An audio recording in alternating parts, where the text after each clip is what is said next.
మీరు ఇప్పటివరకు ఎన్ని మ్యాచెస్ చూసారు అండ్ ఎందుకు చేసుకోలేదు? ఒక 10 మ్యాచెస్ చూసామండి, ఎవరు నచ్చలేదు.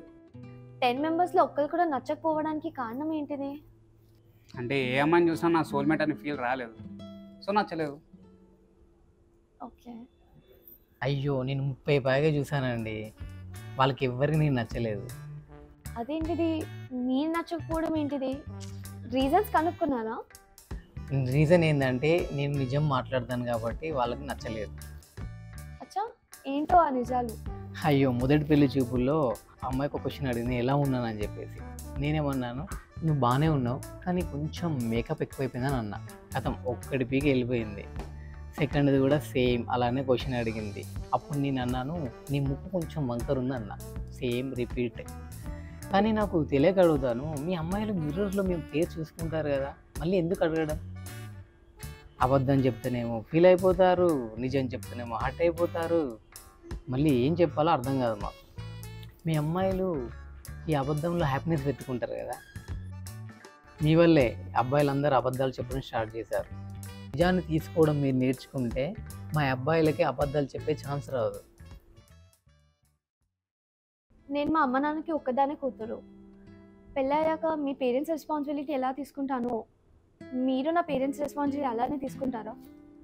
వాళ్ళని ఒక్కదానే ఒత్తిడి రావడం అయితే కాదు. దీనికి మీరేమంటారు? ఓకే, మా పేరెంట్స్ ఎలా చూసుకుంటారు, మీ పేరెంట్స్ కూడా అలాగే చూసుకుంటారు. మీ పేరెంట్స్ ఒప్పుకుంటారా? వాళ్ళేం ఒప్పుకునేది, ఇంట్లో మొత్తం నాదే నడిచేది, నా డెసిజనే ఫైనల్. ఓకే, మీరు చెప్పింది కరెక్టే, కానీ నేను మా పేరెంట్స్ ఒపీనియన్ కూడా తీసుకొని వాళ్ళని కన్విన్స్ చేసి చెప్తాను మీకు. దీనికి పేరెంట్స్ ఒపీనియన్ ఎందుకు? అదేంటి అలా అంటున్నారు? వాళ్ళ వల్లగా నేను ఇక్కడ ఉన్నది. వాళ్ళు నేర్పించిన మంచి చెడుతోనే నేను ఇలా ఉన్నాను. నాకు వాళ్ళ ఒపీనియన్ కూడా చాలా ఇంపార్టెంట్. నేను వాళ్ళకి ఇస్తున్న ఇది హక్కు. వాళ్ళని తీసిపడేసి నేను ఓన్గా డిసిషన్ తీసుకోలేను. కానీ నా పేరెంట్స్ గురించి నాకు తెలుసు. మీరు చెప్పిన కండిషన్కి వాళ్ళు ఖచ్చితంగా ఓకే అంటారు. సరే, పెళ్ళయ్యాక కిచెన్కి పరిమితం అవ్వాలా లేదా జాబ్ చేయాలా? నీకు ఇష్టం ఉంటే జాబ్ చేయి, లేదంటే ఇంట్లో ఉండు. కానీ ఆ టీవీ సీరియల్ చూస్తూ అత్తా కోడళ్ళ గొడవలు ఫాలో అయ్యి వేరు కాపురాలు పెట్టడం లాంటివి ఉండకూడదు. జాబ్ ఎందుకండి, ఇంట్లో హ్యాపీగా టీవీ సీరియల్స్ చూస్తే ఎంజాయ్ చేయొచ్చు కదా. ఎలాగో నేను జాబ్ చేస్తున్నా కదా. మీకు డ్రెస్సెస్ ఇలాంటిది వేసుకోవద్దు అని మీకు ఏమైనా కండిషన్స్ ఉన్నాయా? నాకైతే మోడర్న్గానే ఉండడం ఇష్టం.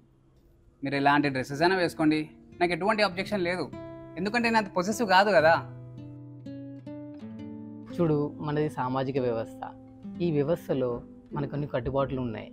మన పెద్దలు చెప్పేవారు కొన్ని ఫాలో అవ్వాలని చెప్పేసి, కానీ అన్నీ ఫాలో అవ్వాల్సిన అవసరం లేదు. కానీ ఈ సమాజంలో చాలా విధవలు ఉన్నారండి, వాళ్ళని దృష్టిలో పెట్టుకొని మనం ఉండాలి. కానీ ఎందుకంటే మనం వాళ్ళని మార్చలేము కదా. మీరు డౌరీ ఎక్స్పెక్ట్ చేస్తున్నారా నా దగ్గర నుండి? బయట కట్నం తీసుకునే వాడిని గాడిద అంటారు, నేను అడ్డగాడిద అంట. తీసుకోవడం తప్పే, బట్ మీరెందుకు అబ్బాయి స్టాటస్ చూసి వాడు జాబ్ సెక్యూరిటీ చూసి మ్యారేజ్ చేసుకుంటారు? లైఫ్ సెక్యూరిటీ అంతే, వీడు పోషిస్తాడో లేదో అని. చూడండి, కాలం అమ్మాయిని కూడా అడక తినేలాగా రోజులు వస్తాయి తెలుసా. ఎవడి లైఫ్ ఒకేలా ఉండదు ఎప్పటికీ. ఇక్కడ లైఫే సెక్యూరిటీ లేదంటే మీరు జాబ్ సెక్యూరిటీ అని మ్యాచ్ చూస్తారేంటో మీ అమ్మాయిలు. రిలేషన్షిప్ స్ట్రాంగ్ ఉండాలంటే ఏం చేయాలి? బేసిక్ అండర్స్టాండింగ్ అండ్ ఒకరిపైన ఒకరి నమ్మకం ఉంటే చాలు. ఎలాంటి గొడవలు రావు, ఎప్పటికి విడిపోరు. ఏ రిలేషన్షిప్ అయినా స్ట్రాంగ్గా ఉండాలంటే అవతల పర్సన్ చేసే తప్పు ఏదైనా ఎక్స్క్యూజ్ చేసే మెచ్యూరిటీ, ఓపిక ఉండాలి. అది లేకపోతే ఏ రిలేషన్షిప్ అయినా గొడవలే. నేను ఫ్యూచర్లో వేరే అబ్బాయి నచ్చి వెళ్ళిపోతే మీరేం చేస్తారు? అలా ఎలా ఉంటుంది? నువ్వు ఆల్రెడీ కమిట్మెంట్ ఇస్తున్నావు కదా, నాకు మ్యారేజ్ ఇచ్చి నాతో లైఫ్ లాంగ్ ఉంటావు అని చెప్పి. అలా పోనీకి వీలుండదు, నేను వెళ్ళనివ్వను కదా. హ్యాపీగా సాగనంపుతా, ఫోర్స్ కానీ రిక్వెస్ట్ కానీ చేయను. ఎందుకంటే నేనున్నా కూడా వేరే వాళ్ళ గురించి ఆలోచించున్న పర్సన్ గురించి నేను ఆలోచించాను. ఎందుకంటే నేనంటే నాకు ఇష్టం, ఐ లవ్ మై సెల్ఫ్. అందుకే నీకు నచ్చింది నువ్వు చేసుకో అనుకుంటా. మీ అమ్మకి నాకు గొడవలు అయితే ఎవరు సపోర్ట్ ఇస్తారు? నాకు మీరు ఇద్దరు రెండు కళ్ళ లాంటి వారు, ఎవరికి సపోర్ట్ చేయ. గొడవ పనికి మాత్రం ట్రై చేస్తా. ఓకే, నేను ఇద్దరితో గొడవ పెట్టుకుంటా. ఈ గొడవల కారణం సగం మీ ఈగోస్, ఇంకా టీవీ సీరియల్స్ అవన్నీ పీక్ పారేస్తా. అప్పుడు ఏ గొడవలు ఉండవు, ప్రశాంతంగా ఉండొచ్చు. వచ్చే శాలరీపై ఎవరికి ఎక్కువ హక్కు ఉంటుంది, నాకా మీ పేరెంట్స్కా? ఆబ్వియస్గా నీకే. బట్ మా అమ్మ వాళ్ళకి ఏమైనా కష్టం వస్తే దగ్గరుండి చూసుకో, అది చాలు. ఓకే. ఆ పేరెంట్స్కే చూడు, వాళ్ళ గురించి ఏం ఖర్చు పెట్టుకోరు, వాళ్ళు మళ్ళీ మన గురించే ఖర్చు పెడతారు. ఎంతైనా వాళ్ళు మన హ్యాపీనెస్ గురించే చూస్తారు తెలుసా. అలా గొడవలు ఫాలో అయ్యి పేరు కాపురాలు పెట్టడం అలాంటివి ఉండకూడదు. నాకు ఫ్యూచర్లో పిల్లలు పుట్టకపోతే ఏం చేస్తావు? వదిలేస్తావా? ఎందుకు వదిలేస్తాను? పిల్లలు ఉన్నా ఒకటే, లేకున్నా ఒకటే. నువ్వు నాకు కావాలి అంతే. పిల్లలు పుట్టకపోతే వదిలేయడం అనేది ఫులిష్నెస్. కోర్స్ మన పేరెంట్స్కి ఉంటుంది, మనవడు మనవరాలు ఉండాలని చేస్తే వాళ్ళతో ఆడుకోవాలని ఉంటుంది. అడాప్ట్ చేసుకుందాం. చాలామంది అనాథలు ఉన్నారు కదా, వాళ్ళని పెంచుకుందాం. కుక్కలో పిల్లినో పెంచే బదులు అనాథ పిల్లల్ని పెంచుకుందాం. ఫ్యూచర్లో నన్ను వదిలేసి వేరే అమ్మాయి వెనకాల తిరుగుతావా?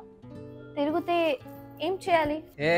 ఇందా క్వశ్చన్ తీసే నా గురించి బయట పోయి అడుగు, చెప్తారు. No way. ఒకవేళ తిరిగితే అక్కడే చంపేసేయి. కావాల్సిన అగ్రిమెంట్లో రాసుకో ముందే, కేసు అవ్వకుండా ఉంటుంది నీకు. ఇంట్లో పనులు ఎవరు చేయాలి? నువ్వెందుకు చేస్తావు? పని మనిషి ఉంటుంది కదా, అది దాని పని అది చేసుకుంటుంది. నువ్వు నన్ను చూసుకో చాలు. అంట్లు నువ్వు తోము, బట్టలు నేను ఉతుకుతా. కర్రీ నువ్వు వండు, రైస్ నేను పెడతా. ఇల్లంతా నువ్వు శుభ్రం చేయి, వాష్రూమ్ నేను కడుగుతా. కానీ బెడ్రూమ్ మాత్రం ఇద్దరం నీట్గా పెట్టుకుందాం. మీరు గాడ్ని నమ్ముతారా? గాడ్ పైన మీ ఒపీనియన్ ఏంటిది? నేను దేవుడిని చాలా నమ్ముతాను. యాక్చువల్గా నాకు చాలా భక్తి కూడా. డైలీ టెంపుల్స్ కూడా వెళ్తూ ఉంటాను. సోమవారం రోజు శివుడు, మంగళవారం రోజు ఆంజనేయ స్వామి, బుధవారం రోజు గణేశుడు, గురువారం రోజు సాయిబాబా, శుక్రవారం రోజు దుర్గామాత, శనివారం రోజు వెంకటేశ్వర స్వామి, ఆదివారం రోజు ఆ సూర్య భగవానుడు. లేదండి, నేను దేవుని నమ్మను. అదేంటిది? మీ భక్తుల వల్లే.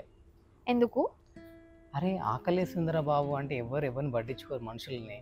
అదే టెంపుల్స్కి వెళ్ళి మాత్రం హుండీలో పైసలు వేస్తుంటారు, ఇష్టం వచ్చినట్టు ఖర్చు పెడుతుంటారు. ఉన్నాడో లేడో దేవుని గురించి అంతా చేస్తుంటారు, కానీ పక్కనున్న మనిషిని మాత్రం పట్టించుకోరు. యాక్చువల్గా మనుషుల గురించి దేవుడు ఉండాలి, కానీ ఇక్కడ దేవుని గురించి మనుషులు ఉన్నారు. అందుకే ఈ దేవుడు అనే కాన్సెప్ట్ నుంచి నేను దూరంగా ఉంటానండి. నాకు ఇంతకు ముందు కూడా బ్రేకప్ లవ్ స్టోరీ ఉంది. ఇది తెలిసినా కూడా పెళ్లి చేసుకుంటారా? ఏంది? నాకు ఆల్రెడీ పాస్ట్ లవ్ స్టోరీ ఉంది. ఈ మ్యాటర్ ముందు చెప్పాలి కదా. టైం వేస్ట్ ఇవ్వరాలు తొక్కల క్వశ్చన్స్తో. చల్. Hello, excuse me. I will never excuse you. చల్ బాయ్. ఇది తెలిసినా కూడా పెళ్లి చేసుకుంటారా? ప్రజెంట్ కూడా అదే గొడవలు అదే పంచాయతీలు ఉన్నారు అనుకోండి, లైట్ తీసుకోండి. లేదా అంతా మర్చిపోయి లైఫ్ రిఫ్రెష్ చేద్దామంటే మాట్లాడండి. షూరా? పర్సన్ పాస్ట్ క్యారెక్టర్పై జడ్జ్ చేయడం అంత ఇష్టం లేదు. ప్రజెంట్ ఎలా ఉన్నావు అనేది మ్యాటర్. సో చెప్పండి, నీకేమైనా క్వశ్చన్స్ ఉన్నాయా? నేను వేసిన క్వశ్చన్స్ అన్నీ నేను ఎక్స్పెక్ట్ చేయని విధంగానే మీరు ఆన్సర్స్ ఇచ్చారు. నాకు మీతో లైఫ్ లీడ్ చేయడం ఇష్టం. ఏమంటారు? నాకు మీ ఇంటర్వ్యూ టెస్ట్ చాలా బాగా నచ్చింది. బిఫోర్ మ్యారేజ్ ఇట్లా తెలుసుకోవడం చాలా మంచిది. థ్యాంక్ యూ అండి. మీకు ఇంకో విషయం చెప్పాలి. మీరు అడిగిన క్వశ్చన్స్ అన్ని విని కాన్సన్ట్రేట్ చేయడానికి చాలా టైం పట్టింది. ఎందుకంటే మీ అందం చూస్తూ ఆ క్వశ్చన్స్ పైన కాన్సన్ట్రేట్ చేయలేకపోయాను. ఇంతకీ పాస్ అయినట్టే కదా?